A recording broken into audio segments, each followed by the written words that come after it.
بسم اللہ الرحمن الرحیم۔ السلام علیکم پیارے بہن بھائیوں، انتہائی اہم سوال ہے کہ کیسے معلوم پڑے کہ وہ کون سی علامات ہیں جن سے معلوم ہو جائے کہ اللہ سبحانہ وتعالیٰ کس عورت سے راضی ہے یا نہیں۔ اس ویڈیو میں جاننے کی کوشش کریں گے۔ جب اللہ کسی عورت پر کرم فرمانا چاہتا ہے، اس سے راضی ہو جاتا ہے، تو اس عورت کے جسم میں 8 تبدیلیاں ظاہر ہو جاتی ہیں، لیکن یہ ضروری نہیں کہ 8 کی 8 نشانیاں رونما ہوں تو ہی اللہ راضی ہے۔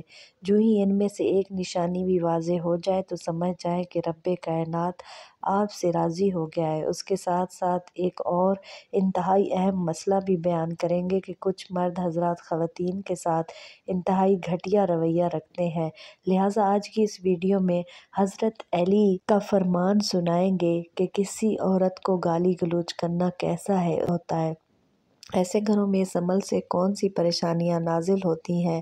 اللہ تبارک و تعالیٰ جس انسان کو دین کی سمجھ عطا فرماتا ہے، اسے دین سے جوڑ دیتا ہے اور اسے اپنے محبوب بنا لیتا ہے۔ حضرت عبداللہ ابن مسعود سے مروی ہے کہ نبی کریم صلی اللہ علیہ وآلہ وسلم نے فرمایا، اللہ تبارک و تعالیٰ تمہارے درمیان اخلاق بھی تقسیم کرتا ہے جس طرح رزق تقسیم کرتا ہے۔ اللہ دنیا اس کو بھی دیتا ہے جو اللہ کا پیارا ہو یا نہ ہو، لیکن اللہ سبحانہ وتعالیٰ دین کی سمجھ اسی کو دیتا ہے جو اللہ کا محبوب ہوتا ہے۔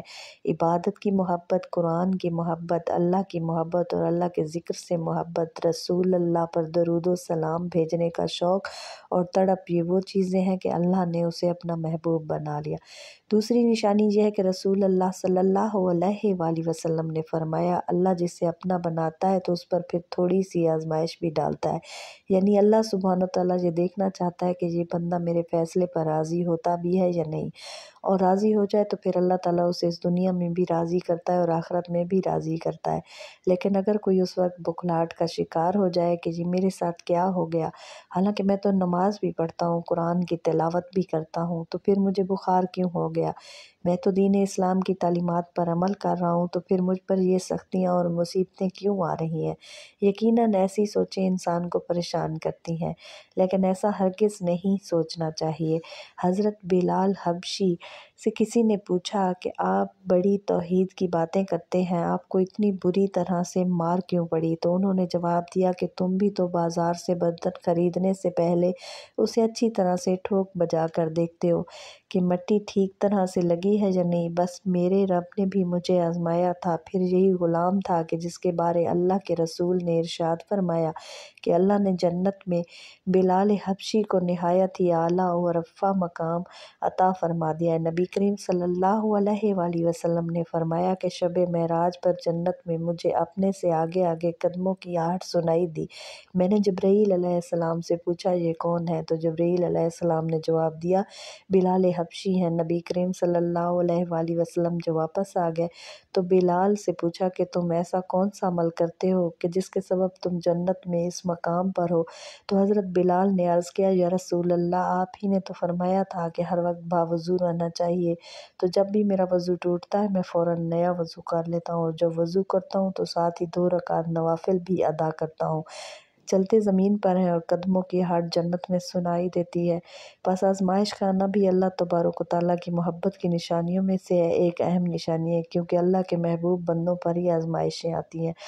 تیسری اور ایک بہت ہی پیاری نشانی یہ ہے کہ اللہ سبحانہ وتعالیٰ جب بھی کسی انسان سے محبت کرتے ہیں تو اس کے اندر ایک انتہائی خوبصورت تبدیلی رونما ہو جاتی ہے۔ حدیث میں آتا ہے کہ اللہ تبارک و تعالیٰ جب کسی انسان سے محبت کرتے ہیں تو حضرت جبرائیل علیہ السلام کو حکم فرماتے ہیں کہ آسمان میں اعلان کر دو کہ میں اپنے فلاں بندے سے محبت کرتا ہوں۔ حضرت جبرائیل علیہ السلام آسمان کے اربوں کھربوں فرشتوں میں اعلان فرما دیتے ہیں کہ اللہ اپنے فلاں بندے سے محبت کرتا ہے، لہٰذا حضرت جبرائیل علیہ السلام آسمان کے تمام فرشتے اور تمام نورانی مخلوقات اس سے محبت کرنے لگتے ہیں۔ پھر ایک فرشتہ دنیا میں آتا ہے اور زمین والوں میں اعلان کرتا ہے کہ فلاں شخص اللہ کا محبوب ہے۔ حضرت جبرائیل علیہ السلام اور آسمانوں کی تمام نوری مخلوقات اس سے محبت کرتی ہیں، لہٰذا تم بھی اس سے محبت کرو۔ اس طرح سے دنیا والوں کے دلوں میں بھی اللہ سبحانہ وتعالیٰ اپنے اس محبوب بندے کی محبت ڈال دیتا ہے، لہٰذا ہمیں دنیا میں اپنے کام ضرور کرنے چاہیے کہ جس کرنے سے اللہ سبحانہ وتعالی ہم سے راضی ہو جائے۔ حضرت عبداللہ ابن عباس فرماتے ہیں کہ جب نیکیاں قبول ہو جاتی ہیں تو انسان کے جسم میں یہ 5 نشانیاں ظاہر ہو جاتی ہیں۔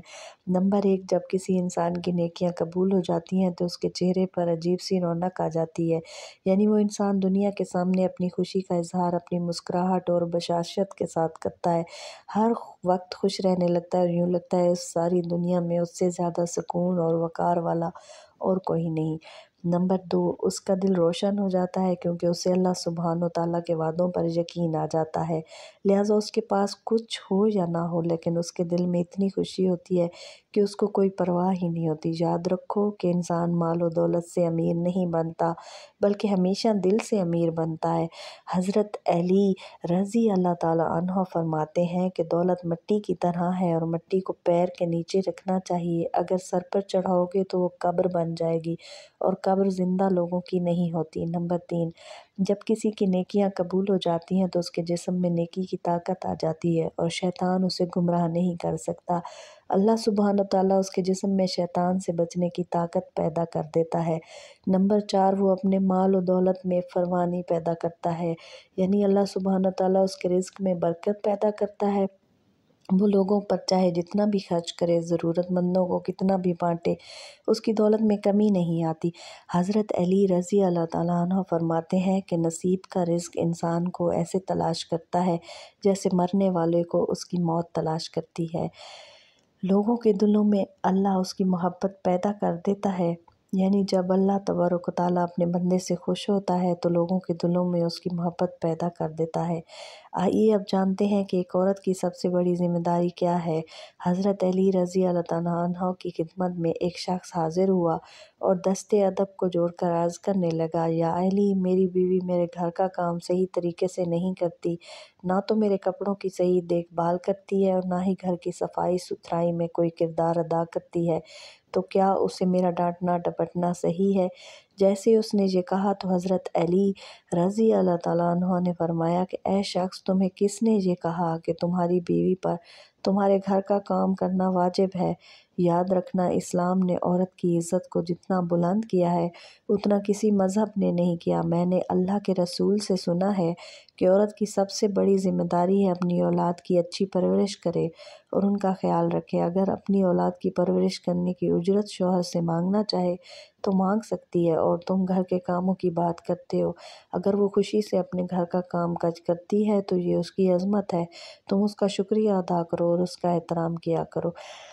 پیاری بہن بھائیو، حضرت علی رضی اللہ عنہ نے فرمایا کہ میں نے اللہ کے رسول سے سنا کہ جس وقت عورت اپنے گھر کا کام کاج کرتی ہے اس وقت اللہ سبحانہ وتعالیٰ فرشتوں کو زمین پر بھیجتے ہیں اور کہتے ہیں کہ جب تک یہ عورت اپنے گھر کا کام کاج کرتی رہے اس کے لیے عبادت لکھتے رہو، اور وہ وقت جو عورت اپنے گھر کے کاموں میں لگاتی ہے وہ اس کی عبادت میں شامل ہوتا ہے۔ یہ عورت کی عظمت ہے کہ وہ تمہارے گھر کو جنت بناتی ہے، تمہارے بچوں کو عظیم انسان بناتی ہے۔ لیکن اگر کوئی شخص عورت پر ظلم کرے، گھر کے کاموں کی وجہ سے اسے ٹوکتا رہے اور اس پر ظلم کرتا رہے، تو بروز محشر اللہ تبارک و تعالیٰ اس انسان کو گدھے کی شکل میں اٹھائے گا اور دوزخ کا ایک دروازہ ایسے لوگوں کے لیے کھولا جائے گا اور کہا جائے گا کہ یہ وہ انسان ہے کہ جنہوں نے اپنی ہی عورتوں پر ظلم کیا، ان کو حقیر اور غلام سمجھا۔ پیارے بہن بھائیوں، گھر میں عورت کے رونے کے حوالے سے اور عورت پر ظلم کے حوالے سے حضرت علی رضی اللہ عنہ نے کیا فرمایا ہے، آئیے وہ بھی جانتے ہیں۔ حضرت علی رضی اللہ عنہ ایک بار راستے سے گزر رہے تھے، آپ نے دیکھا کہ ایک بدبخت شخص اپنی بیوی پر ظلم کر رہا ہے۔ آپ اس کے قریب گئے اور فرمایا، اے شخص، اللہ سے ڈرو، تمہاری مفلسی، غربت اور تنگ دستی کا سبب یہی ہے کہ تمہاری عورت تمہارے ظلم کی وجہ سے گھر میں روتی ہے۔ میں نے رسول اللہ صلی اللہ علیہ وآلہ وسلم سے سنا ہے کہ جس گھر میں عورتیں روتی ہیں اس گھر میں اللہ کی رحمت کے فرشتے نہیں آتے، یوں وہ پریشانی اور مفلسی میں گرفتار ہو جاتے ہیں۔ اے شخص، یاد رکھنا کہ اللہ تبارک و تعالیٰ نے اولاد مرد کی تقدیر میں اور رزق مال اور دولت عورت کی تقدیر میں لکھی ہوئی ہے۔ اگر تم یہ چاہتے ہو کہ تمہارے رزق میں فراوانی ہو اور دولت، عزت اور شہرت دن بدن بڑھتی جائے تو اپنے گھر میں اپنی عورتوں کا